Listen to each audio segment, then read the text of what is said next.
4 de octubre de 1960. Noche.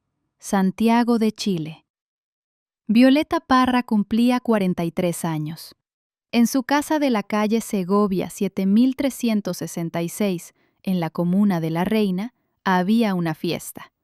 Amigos, músicos, folcloristas, vino, guitarra, conversación. Entre los invitados había un joven suizo de 24 años. Se llamaba Gilbert Favre. Había llegado a Chile como asistente del antropólogo Jean-Christian Spani. Venían de una expedición por el desierto de Atacama. Durante sus días en Santiago, Gilbert se interesó en conocer el folclore chileno. Preguntó en la Universidad de Chile. Le dijeron: hay dos personas que investigan el folclore.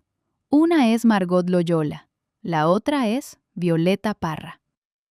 Esa noche, alguien lo llevó a la fiesta de cumpleaños de Violeta. No se conocían, nunca se habían visto. Pero esa noche, según testigos, ocurrió algo mágico. Un poco de francés de Violeta, un poco de español de Gilbert, y ya no había barreras que les impidiera comunicarse. Escribiría años después la biógrafa Patricia Díaz. Esa noche mágica estaba consignada para ellos. Todos los idiomas eran uno, incluso el de la música, porque Violeta hasta tocó el piano para su visita a Suiza sin haberlo tocado nunca antes. No se dieron cuenta que ya se encontraban solos.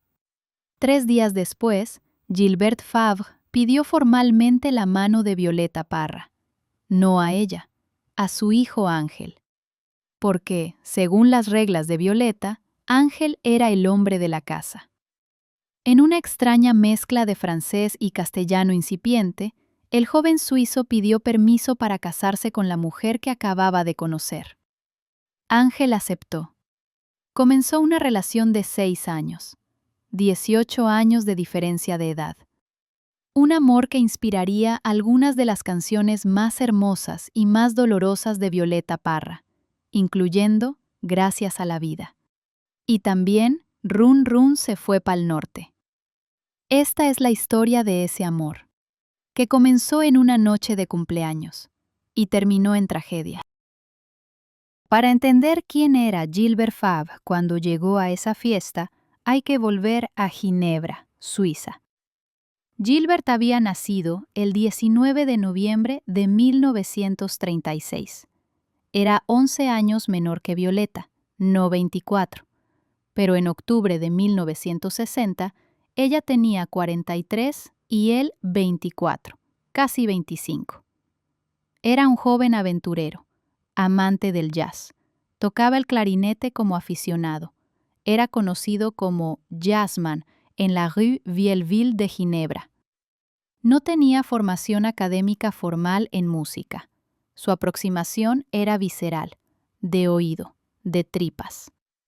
En 1960 decidió cruzar el Atlántico, sin más pertenencias que unos discos de Georges Brassens y su clarinete. Viajó como asistente del antropólogo Jean-Christian Spani en una expedición al desierto de Atacama. Hicieron escala en la costa de África, Río de Janeiro, Buenos Aires. Luego tomaron el tren a Santiago para seguir hacia el Norte Grande. Durante los días en la capital chilena, Gilbert preguntó por el folclore local, y alguien le dijo: tienes que conocer a Violeta Parra. 4 de octubre de 1960. Violeta cumplía 43 años. Había vivido mucho, 2 matrimonios, 4 hijos, años recorriendo Chile recopilando folclore, viajes a Europa, grabaciones, reconocimiento, pero también dolor. La muerte de su hija Rosita Clara en 1954, mientras ella estaba en Europa. Divorcios, decepciones amorosas. Esa noche, en su casa de La Reina, había una fiesta. Y llegó Gilbert Favre. Según todos los testimonios, fue amor a primera vista. Pero no fue solo atracción física, fue algo más profundo. Gilbert no hablaba español. Violeta hablaba poco francés, pero encontraron un idioma común, la música. Y esa noche, Violeta hizo algo que nunca había hecho. Se sentó al piano y tocó. Nunca había tocado piano antes, no sabía cómo, pero lo hizo, para Gilbert. Todos los idiomas eran uno, escribió Patricia Díaz, incluso el de la música. Hablaron, rieron, compartieron, y de pronto, según los testigos, la fiesta desapareció. No se dieron cuenta que ya se encontraban solos. Todos los demás se habían ido. Era solo Violeta y Gilbert, en la madrugada, hablando un idioma que no era francés ni español, sino algo nuevo que estaban inventando juntos. 3 días después de la fiesta, Gilbert Favreux llegó a la casa de Violeta. Pero no venía a verla a ella. Venía a hablar con su hijo, Ángel Parra. Violeta había sido clara. Si quieres estar conmigo, debes pedir mi mano a mi hijo Ángel. Él es el hombre de la casa. Era una regla extraña, pero era la regla de Violeta. Gilbert aceptó. Llegó nervioso, con su español incipiente mezclado con francés, y le dijo a Ángel: je veux casarme con tu madre.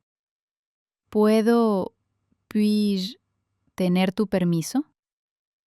Ángel, que tenía 20 años en ese momento, miró al joven suizo. 18 años de diferencia con su madre. Un extranjero que apenas hablaba el idioma. Pero vio algo en él. Vio sinceridad. Vio amor genuino. Y dijo que sí. La relación comenzó oficialmente. 43 años ella, 24 él. Nadie preguntó si la diferencia de edad importaba. No importaba. Pero lo que comenzó como un cuento de hadas, pronto se convertiría en la relación más creativa y más dolorosa de la vida de Violeta. Entre 1961 y 1965, Violeta y Gilbert viajaron por Europa. París, Ginebra, de ida y vuelta. A veces juntos, a veces separados por el trabajo. Gilbert recuerda. Ella trabajaba en L'Escale. Eso debe ser el año 62 o 63. L'Escale era un club nocturno en el barrio latino de París. Violeta cantaba allí, folclore chileno para parisinos curiosos. Mientras tanto, vivían en Ginebra, en un apartamento modesto. Violeta bordaba arpilleras, pintaba, componía, y Gilbert aprendió a tocar la quena. Esto fue crucial. Violeta, que era una mujer de la tierra, de los antepasados, de los sonidos ancestrales, contagió a Gilbert de esa pasión. Gilbert, el jazzman de Ginebra, se convirtió en intérprete de quena. Años después, en Bolivia, esa habilidad lo llevaría a fundar los Jairas, grupo fundamental del neofolclore boliviano. Pero por ahora, en los primeros años 60, Gilbert era simplemente el compañero de Violeta. Tocaban juntos. En 1965 grabaron un recital en Ginebra. Gilbert tocó quena en 9 canciones. ¿Qué he sacado con quererte? Casamiento de negros, Galambito temucano. Eran felices, complicados, intensos, pero felices. Durante los años con Gilbert, Violeta Parra vivió su periodo más creativo. En 1964, se convirtió en la primera artista latinoamericana en exponer individualmente en el Museo del Louvre. Arpilleras, óleos, esculturas de alambre. Escribió el libro Poesía Popular de los Andes. La televisión suiza filmó un documental sobre ella, Violeta Parra, bordadora chilena. Y compuso canciones, muchas canciones. Canciones de amor, Corazón maldito, sobre la intensidad del amor por Gilbert. El gavilán, metáfora de un amor que vuela lejos. ¿Qué he sacado con quererte? Pregunta dolorosa sobre el precio del amor. Pero la más importante de todas fue Gracias a la vida, escrita en 1966, en pleno auge de su amor por Gilbert.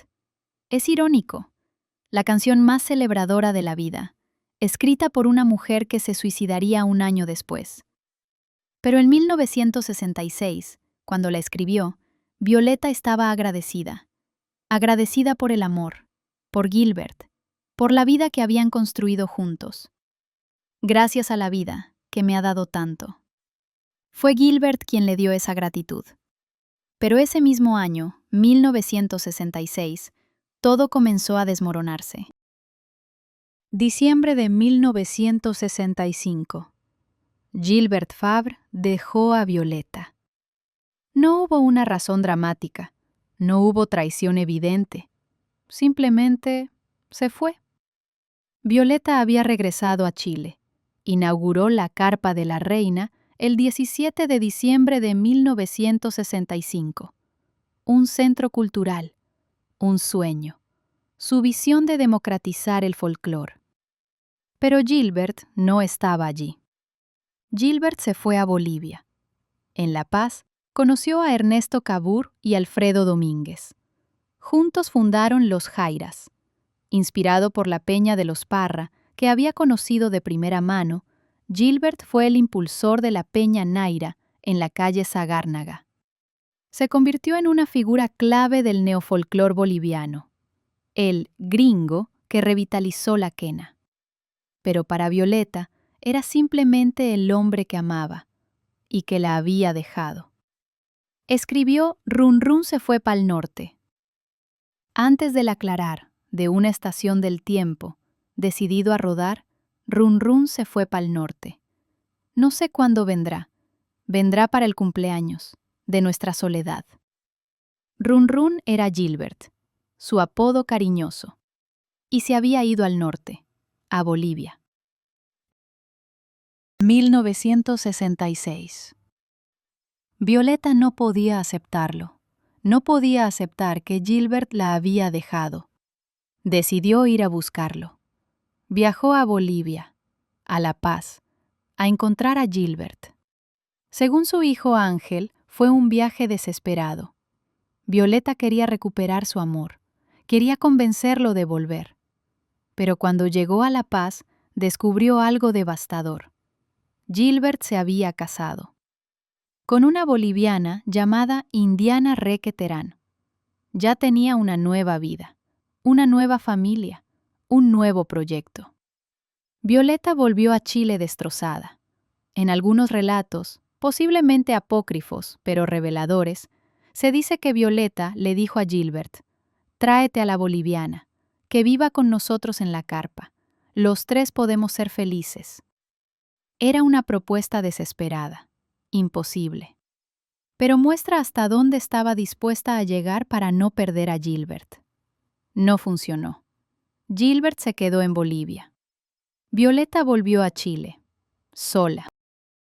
5 de febrero de 1967.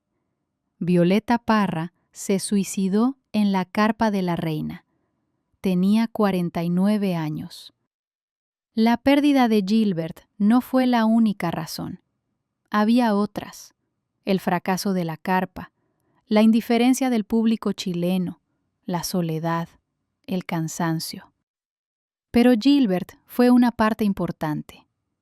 En su última carta, dirigida a su hermano Nicanor, escribió: «Yo no me suicido por amor, lo hago por el orgullo que rebalsa a los mediocres». Pero todos sabían que el amor perdido había jugado un papel. El amor que había comenzado en una noche mágica de cumpleaños, 4 de octubre de 1960. Cuando un joven suizo de 24 años llegó a una fiesta y se enamoró de una mujer de 43. 6 años después, ese amor había terminado. Y un año después de eso, Violeta estaba muerta. 4 de octubre de 1960. Una noche de cumpleaños. Una mujer de 43 años. Un joven de 24. No hablaban el mismo idioma, pero se entendieron.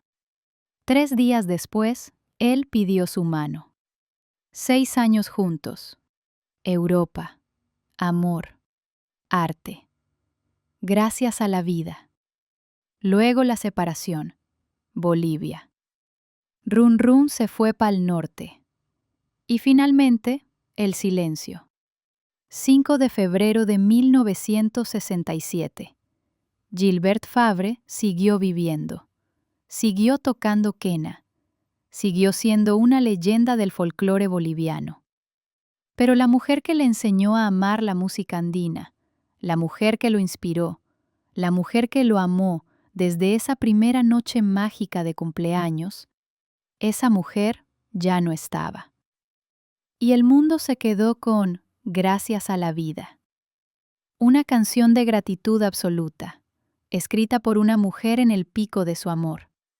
Un año antes de que ese amor la destruyera.